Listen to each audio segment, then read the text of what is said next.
Ponorogo, sebuah kota yang terletak di Jawa Timur, tak hanya dikenal sebagai kota kecil yang tenang, tetapi juga sebagai kota seni yang kaya akan tradisi dan budaya.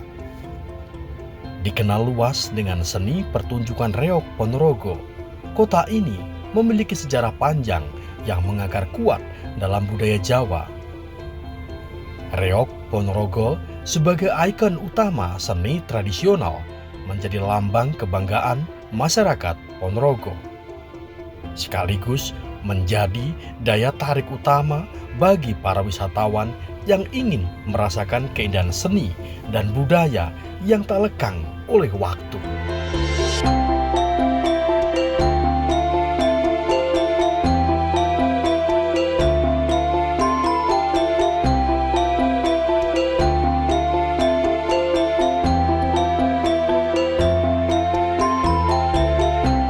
Assalamualaikum warahmatullahi wabarakatuh. Halo, apa kabar Anda pemirsa Garuda TV?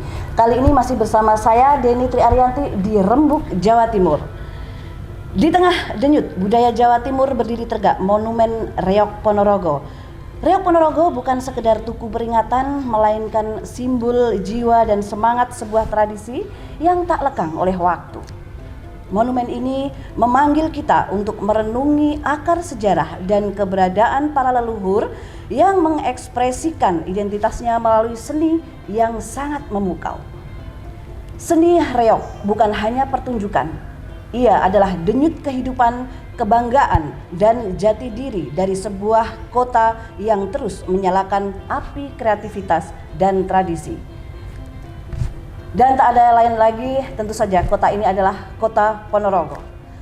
Dan bersama saya di Rembuk, Jawa Timur, ada narasumber kita yang sangat luar biasa sekali. Beliau adalah pemimpin daerah Kabupaten Ponorogo, tidak lain adalah Bapak Giri Sancoko yang biasa dipanggil dengan Kang Giri. Ya, Pak Deni, terima kasih undangannya. Assalamualaikum warahmatullahi wabarakatuh. Waalaikumsalam warahmatullahi wabarakatuh. Siap. Dan tema kita pada hari ini adalah Monumen Reog Ponorogo, simbol identitas, kebanggaan, dan pemersatu masyarakat Ponorogo. Berkaitan dengan ini, kita ada beberapa hal yang akan dibicarakan dengan Kang Giri. Betul apa-apa saya, Kang Giri. Kira-kira apa yang melatar belakangi pembangunan Monumen Reog Ponorogo yang baru saja digagas ini? Sederhana saja kok sesungguhnya.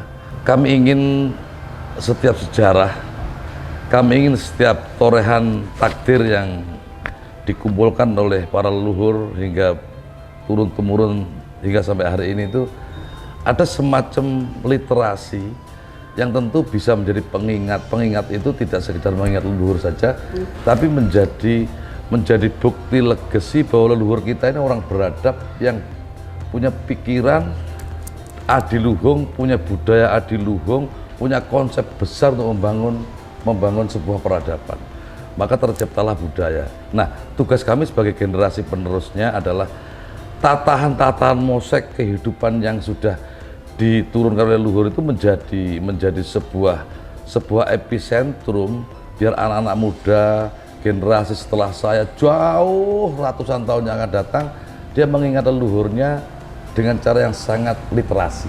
Ada tinggalan, ada jejak sejarah, ada pesan-pesan moral, ada nilai-nilai yang terkandung yang tentu jika tidak ditandai dengan legacy atau museum atau monumen, maka suatu ketika beda pimpinan, beda generasi akan lenyap, dihilang waktu, ditelan waktu. Saya khawatir itu.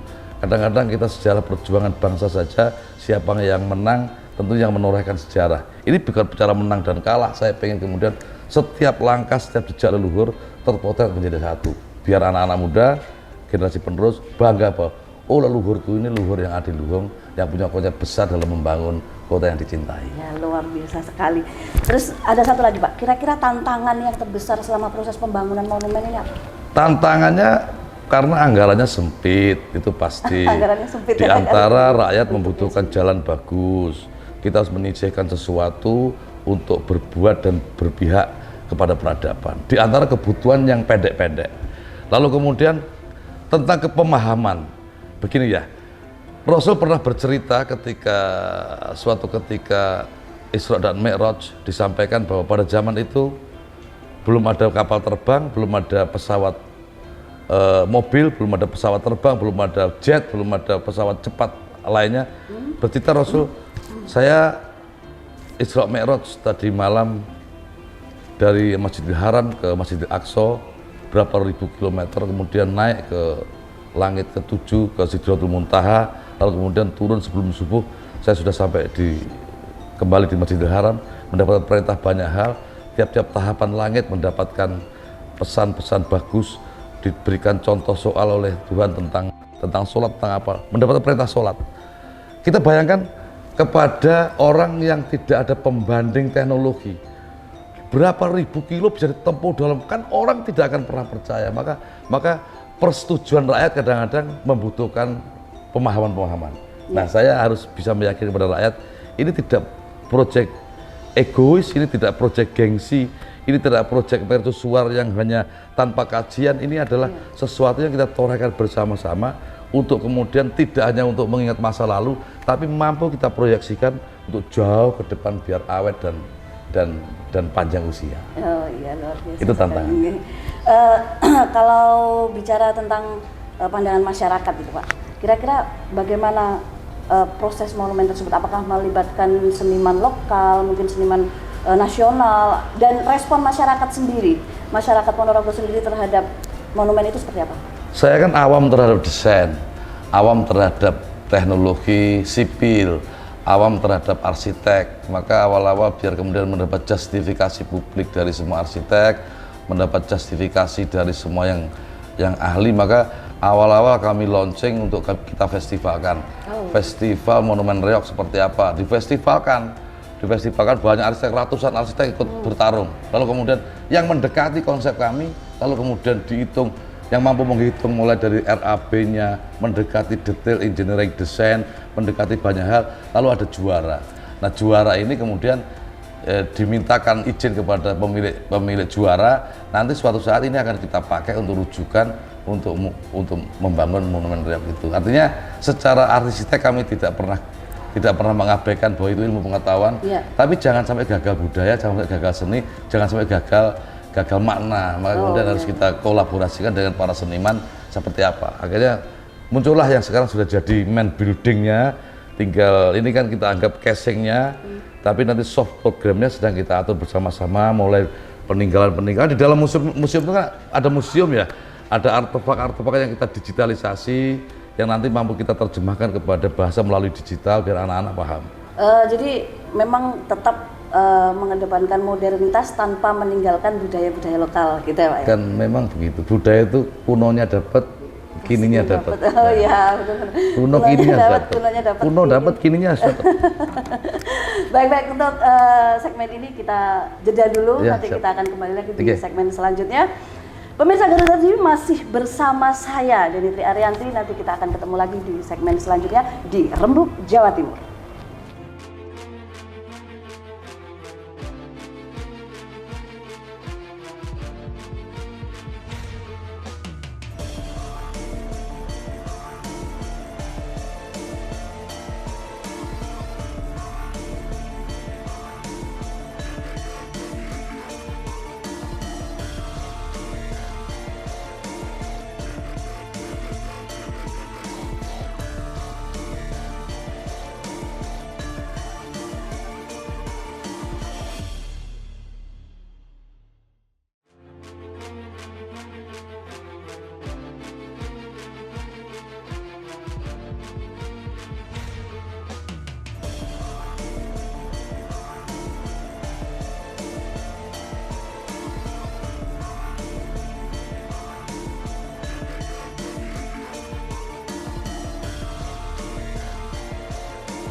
masih bersama saya Deni Tri Arianti di segmen kedua Rembuk Jawa Timur edisi dengan tema Monumen Reok Ponorogo, Simbol Identitas, Kebanggaan, dan Pemersatu Masyarakat Ponorogo.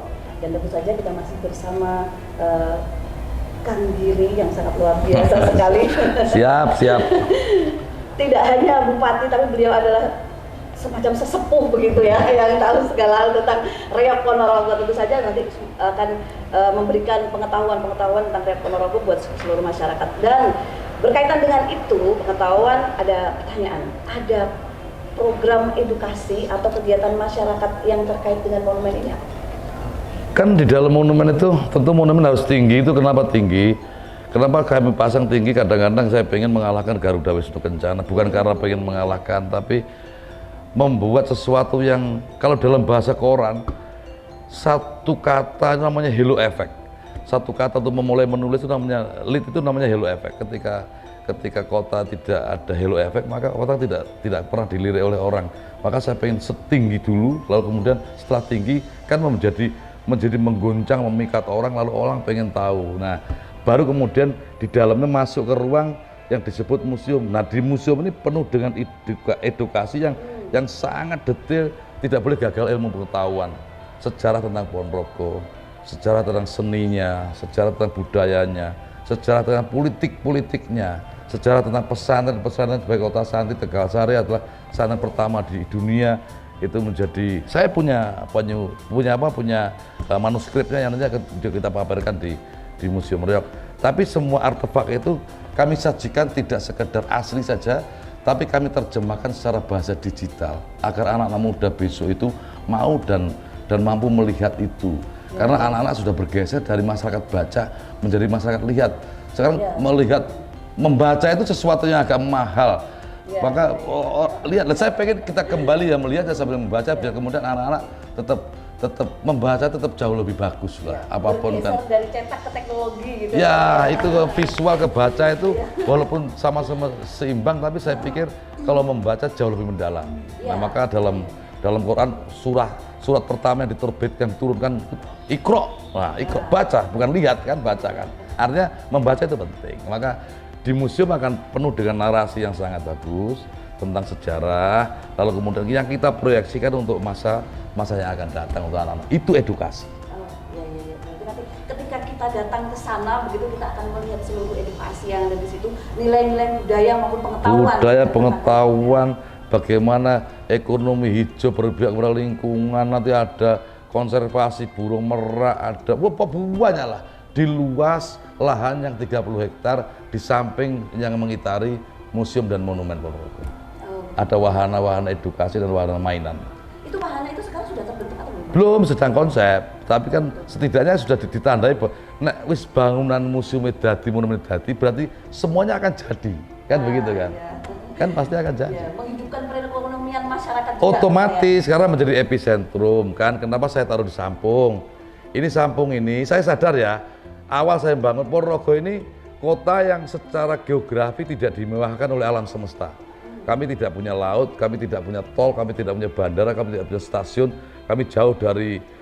Maka kalau mau ke Ponorogo harus butuh effort nganganan. Kalau dari Solo ngiri, kalau dari Surabaya lewat Madiun 1 jam. Maka harus ada sesuatu yang memukau untuk membuat kota ini menjadi lebih cerdas, lebih payu, lebih dikunjungi banyak orang, lebih laku dan lebih diminati banyak orang. Maka cantik, manis, menggoda, mempesona harus kita ciptakan di Ponorogo. Jadi kalau sudah cantik, mempesona akan menarik banyak orang. Pasti gitu ya? karena itu. Baik, strategi pemerintah untuk mempercantik itu sendiri gimana? Kalau misalkan saya nih ya mau cantik harus dandan, harus make up, harus skincare gitu ya. Kalau Reok Ponorogo ini seperti apa, Pak? Kan sama. Artinya cantik itu kan produk Tuhan itu dua ya. Pertama feminin, yang kedua maskulin. Tapi Tuhan menciptakan alam ini melalui femininnya, melalui cintanya, melalui cinta Tuhannya. Maka maha pengasih lagi maha penyayang. Orang ketika suami istri bisa melahirkan karena ada kata-kata kasih sayang, cinta. Ya kan? Nah, saya pengen kegagalan Ponorogo yang mempesona, itu kemudian kita poles dengan sesuatu yang mempesona, keindahannya. Maka kota diperindah, museum dipercantik, citra diperbagus. Reok kita masukkan ICA UNESCO. dalam rangka mencitrakan kecantikan Ponorogo, bahwa budaya itu cantik. Lalu kemudian kota yang kita cintai bersama-sama Ponorogo ini kita usulkan kembali menjadi kota yang berjejaring UNESCO, namanya UGCN. 2 entitas sudah kita dapatkan, artinya tinggal ini momentum yang tidak boleh dipandang sederhana oleh masyarakat.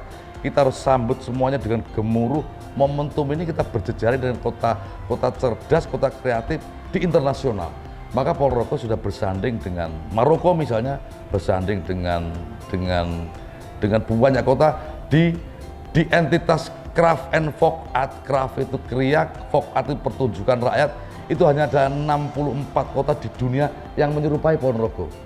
Loh, ini unik bos, maka unik ini harus kita mainkan bersama-sama agar keunikannya menjadi cantik dan menjadi pengundang orang untuk hadir ke Ponorogo. Tentu ujung-ujungnya efek domino ekonominya akan jalan. Kriya jalan, kuliner jalan, edukasi jalan, itulah kira-kira ya. Itu juga menjadi salah satu cara mempromosikan gitu ya, pemerintah daerah mempromosikan monumen reok ini kepada masyarakat baik domestik maupun internasional gitu Pak. Iyalah monggo, melalui Garuda TV juga bos. Oh iya. Nah, ini dalam rangka ini ya, dalam rangka, maka Garuda berjasa lah ya.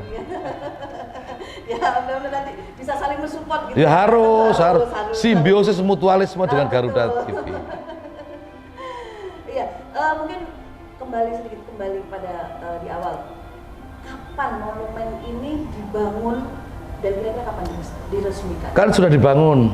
Peletakan batu pertama? Kan sudah selesai. Itu sudah barang ini sudah selesai. Mas 3 tahun ini kita bangun. Sekarang building buildingnya sudah selesai. Sudah selesai, ada bangunan gedungnya sudah selesai, tinggal kalau gedung selesai tinggal finishing lah, mau kantor gini kan tinggal masang komputer, meja kursi, mebler, ME-nya, tapi secara bangunannya sudah selesai. Ya, pertama kali sudah 3 tahun yang lalu, mulai awal prosesnya? Begitu kami masuk ya sudah langsung gercep sudah, tanpa ada, sudah selesai Pak. Oh iya. Terus sudah selesai. Sudah diresmikan Pak? Loh, kan belum jadi. Rumah itu kalau sudah mau diresmikan kan ya kudu iso AC-ne nyala dhisik, ana ruang tamu nek mejane baru diresmikan. Kalau belum diresmikan kan dimarahi sama Pak Negara nanti. Tapi belum ada perkiraan Pak ya, kira-kira kapan gitu diresmikan belum ya? Ya sambil jalan, sambil jalan. Pasti ada target tapi kan tidak harus waktu target ya, itu. Ya mudah-mudahan nanti bisa segera diresmikan dan masyarakat juga bisa menikmati keindahannya. Ini sudah bisa menikmati ke sana. Ya, sebagai tontonan dan tuntunan begitu ya Pak ya. Terima kasih untuk segmen yang ini, kita jeda dulu. Terima kasih Mbak Deni. Ya, kita ketemu lagi di segmen yang ketiga. Masih bersama saya Deni Tri Arianti di Garuda TV Rembuk, Jawa Timur.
Pemirsa Garuda TV masih bersama saya di Rembuk, Jawa Timur. Kali ini di segmen ketiga bersama Bapak Bupati Ponorogo. Kang Giri, untuk melanjutkan segmen kedua tadi. Siap. Masih ada beberapa pertanyaan ini ya, tentu saja yang berkaitan dengan para generasi muda. Kira-kira apa pesan moral yang bisa diambil dari keberadaan monumen reok Ponorogo ini? Pertama, generasi muda Ponorogo yang saya cintai, saya banggakan. Pondok Gontor itu didirikan oleh Trimurti. Pendiri utamanya usianya 21 tahun. Lalu kemudian adik-adiknya ada yang 16 tahun. Sudah mendirikan Pondok Gontor yang sekarang menjadi raksasa, menjadi pondoknya berjejaring hampir di 1.500 pondok binaan. Nah, Bung Karno mendirikan partai itu di usia 26 tahun.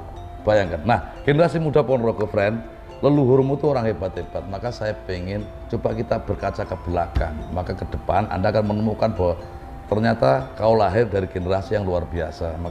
Maka reog ini penting untuk dijadikan alat kaca benggala bahwa dari sinilah kita harus menempa diri untuk menuju ke masa depan yang lebih cerah. Jangan pernah malu, jangan pernah minder, jangan pernah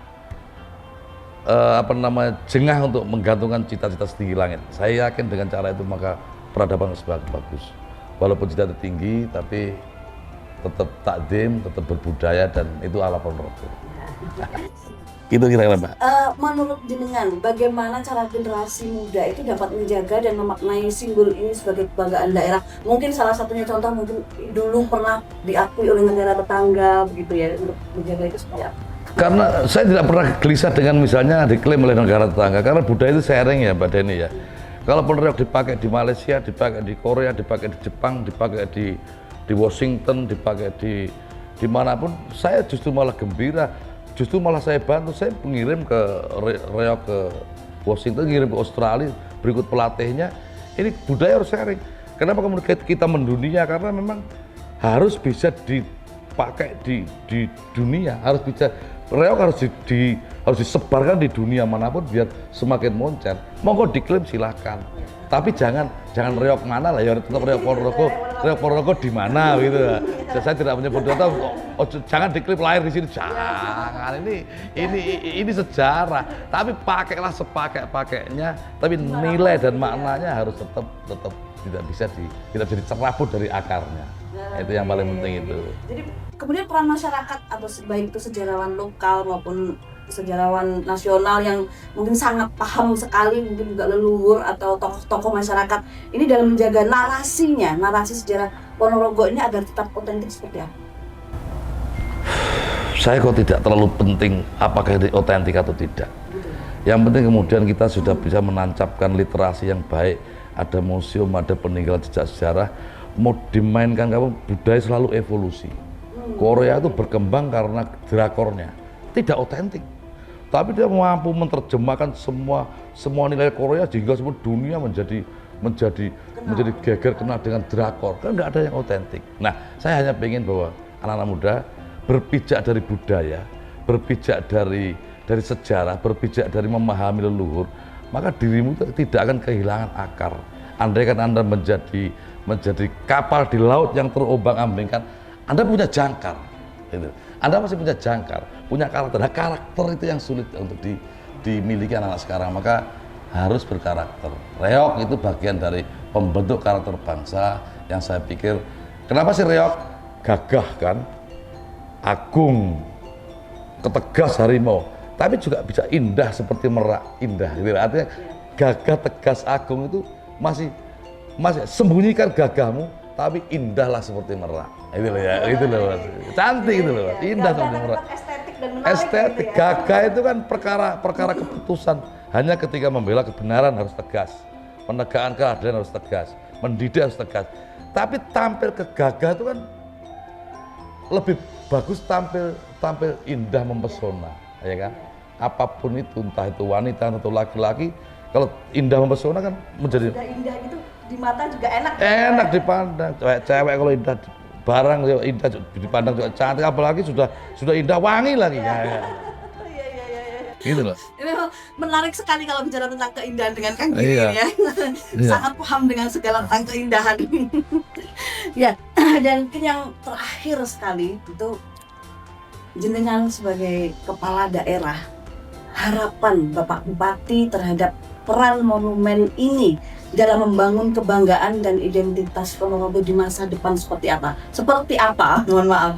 Baik dari generasi muda maupun generasi tua yang mungkin menikmati monumen ini? Sesungguhnya begini, kebanggaan terhadap monumen ini kan kebanggaannya kepada fisik. Saya hanya ingin mentransfer agar kebanggaan fisik ini berubah menjadi kebanggaan yang kita jiwakan, yang kemudian menjadi habit, menjadi spirit pelecut agar anak muda Ponorogo karakternya tetap harus punya jangkar yang kuat terhadap Ponorogo walaupun berpikiran internasional. Maka kemudian harus kita ingatkan, ada monumen reok yang menancap di Ponorogo bahwa jiwamu ada di sini, friend. Maka Anda harus semangat, Anda bekerja dimanapun, menjadi apapun, tapi jangan lupa bahwa kamu harus punya karakter. Nah, Indonesia ini menangnya dengan negara ini karena karakternya dahsyat. Sopannya boleh, kemudian masih mencintai NKRI, mencintai Pancasila, tapi berpikiran apapun itu silahkan. Maka pesan saya, Ponorogo harus gagah berani, tapi sopan santun dan indah, itu penting. Luar biasa sekali. Ya. Terima kasih Kang, Siap, menarik Mbak Deni. Mudah-mudahan apapun nanti tentang reok Ponorogo, seluruh masyarakat khususnya Ponorogo dan seluruh Indonesia tahu dan mengenal monumen reok Ponorogo yang baru ini. Insya Allah. Upaya kita bersama-sama. Ya. Baik pemirsa Garuda TV, dengan berakhirnya segmen ketiga pada Rembuk Jawa Timur ini bersama Kang Giri, Bupati Ponorogo, dengan tema Monumen Reok Ponorogo, Simbol Identitas Kebanggaan dan Pemersatu Masyarakat Ponorogo, maka berakhir pula episode hari ini. Dan tentu saja kita akan bertemu lagi di episode selanjutnya. Masih bersama saya, Deni Tri Arianti di Garuda TV, Rembuk Jawa Timur, solusi tepat untuk Jawa Timur.